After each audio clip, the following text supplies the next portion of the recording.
Morning everyone, John here with azWHOLEistic and the CBD studio and dispensary in Phoenix, Arizona. Wanted to do another quick video elaborating a little bit more on use and dosage for our customers. Okay, if you haven't already seen part 1 and part 2 of understanding cannabinoids, I recommend you check out those videos first for a general cursory understanding, at which point you will see on that first and second video a little bit about hemp versus cannabis and the difference between the two plants. Yes, they are very different.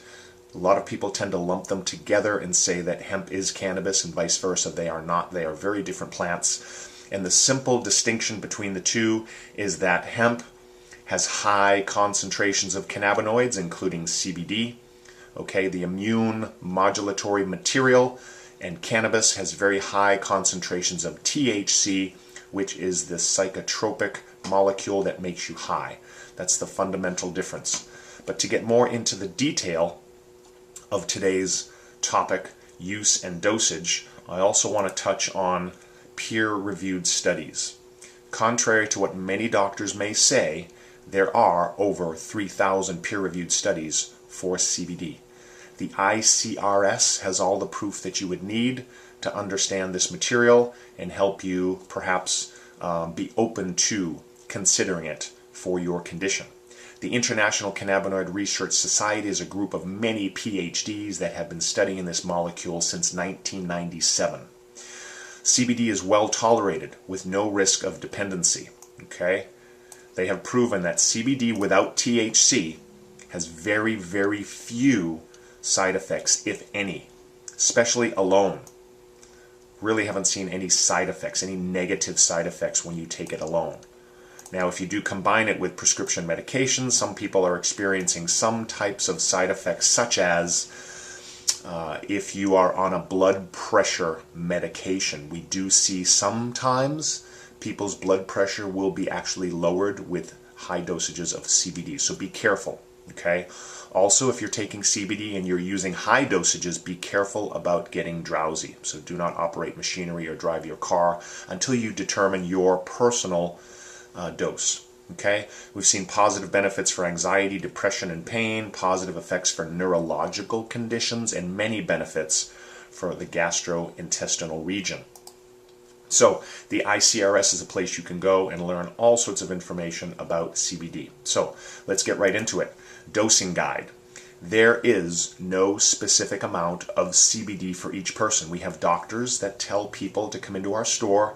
They refer us patients that are looking for some type of benefit that the prescription meds are not working for, and the doctor may send someone in saying, take 50 milligrams a day. We never start anyone at 50 milligrams a day. Okay? CBD works with your individual metabolism. Your body's unique. Everyone's body's unique. So we always recommend starting with a low dose in the AM and a low dose in the PM for 2 to 3 days, unless you're using it just for sleep. In that case, you're just going to take it before bed. We recommend starting with somewhere between 5 and 10 milligrams a day. Okay? And if your condition remains, double the dose. If your condition starts to improve, you can stay at that dose, or you can increase your dosage by 50% to get a little bit more benefit.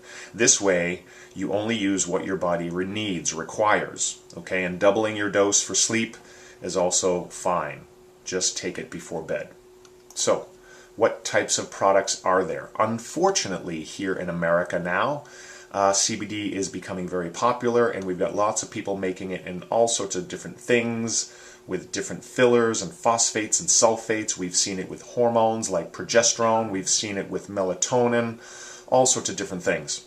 We like to stick with the basics and not get too fancy. Okay? There's inhalation, there's sprays and tinctures and edibles and capsules and creams. So let's get into the detail regarding dosage for all of you individuals watching today. Inhalation is the fastest delivery for CBD to get directly to the brain. Okay, be aware of the milligram strength that you're taking. If you use a cartridge, put it on the battery, pull on it for 3 to 4 seconds only, hold it in, allow that material to absorb in your lungs for about 10 to 15 seconds, exhale, wait for another 3 to 4 minutes, and repeat if needed.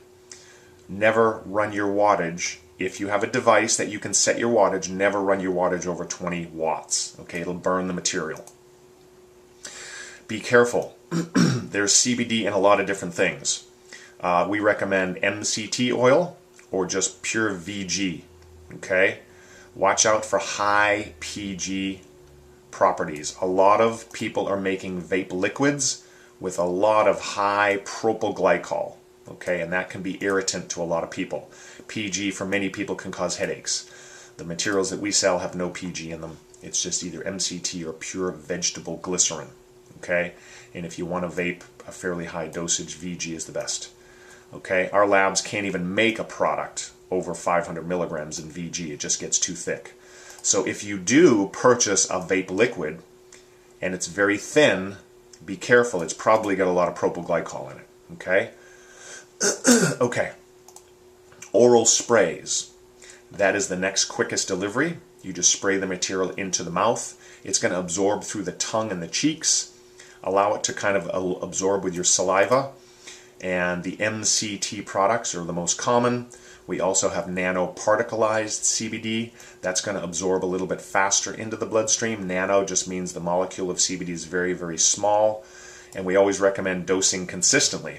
Always take the same amount in the morning and at night and be consistent with your dosage. In this particular case, you could do 2 sprays in the morning, 2 sprays at lunch, 2 sprays with dinner, and if you want to do a couple more sprays at nighttime before bed, you can do that.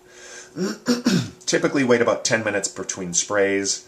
That should give you an idea of how you're going to feel, and again, be cautious with drowsiness. Okay? Excuse me. Oils and tinctures are the most common method of ingestion for CBD, typically used with a dropper, and you just drop it under the tongue sublingually, allow it to absorb for about 30 to 40 seconds, and then swallow. The MCT products, or medium chain triglycerides, are very, very common. We also have CBD suspended in hemp oil. Remember, hemp seed oil is very different than CBD extracts. Okay, we have some information on the site about that as well. And we have broad spectrum material. So full spectrum, let's clarify a couple things here. Full spectrum CBD contains THC. Broad spectrum contains all of the plant material with no THC. Okay? Again, dose consistently. Start with a half a dropper before breakfast, half a dropper before dinner, and a half a dropper before sleep. See how you feel after 2 to 3 days, and then increase as needed. Okay?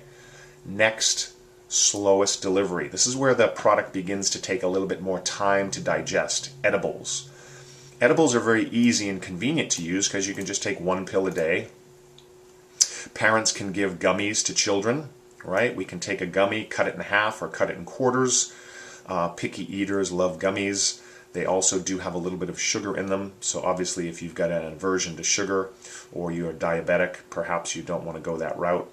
Definitely requires more time to absorb. Typically takes about 30 minutes to get in the bloodstream. Okay? The products we sell have no preservatives, no fillers, no extra sweeteners, just a little bit of natural sugar, which obviously is the best for the body to absorb. And nanoparticleized products, again, are going to absorb a little bit faster into your bloodstream. And again, be cautious about drowsiness. Okay? And topicals. Finally, this would be just something that you rub right on your sore elbow or your sore knee. Okay, very easy to use. You can apply as needed. Okay? If you put a dosage on your knee in the morning and you get 2 to 3 hours of relief, and you can put some more on again in the afternoon or in the evening. Okay? 50 milligrams of CBD in the entire bottle tends to be too low. We have seen in our store most people bring a bottle in and say, how come this isn't working? It's just because the dose is way too low. Okay? So we start with 120 milligrams. That's the lowest dose we sell. 300 is about average, and we also have topicals all the way up to 1,000 milligrams with various anti-inflammatory emollients like camphor and arnica, lemongrass, lavender oils, and all very quick to absorb into the bloodstream. And again, nanoparticleized are going to absorb a little bit faster. Okay? So that's the way that you can get the CBD into the body. And obviously we have seen results with a lot of different conditions from asthma, acne, Alzheimer's, anxiety, arthritis, bursitis, Crohn's disease, depression, diabetes, epilepsy and seizures, fibromyalgia, which tends to be acid in the body. Doctors don't seem to know what really causes it, and they certainly don't know what is going to prevent it. But we've seen amazing results on fibromyalgia with CBD because it's so anti-inflammatory. But anyone that's suffering from fibromyalgia, in my opinion, you need to address your diet, because that means that you have more acid in your body than you should, and you need to get the alkalinity in your blood up. Okay? We've seen amazing results from gout. CBD helps with gout tremendously. Irritable bowel syndrome, Parkinson's, PTSD especially, because it helps to reduce inflammation in the neurological field. Obviously pain, schizophrenia. We've had clients come in with Bell's palsy and seen amazing results. Colitis, Meniere's disease, right? Tics and tremors, tinnitus, ringing in the ears. We've even seen people get benefits from glaucoma. So hopefully this helps you a little bit with your protocol. Thanks so much for listening. We look forward to seeing you soon.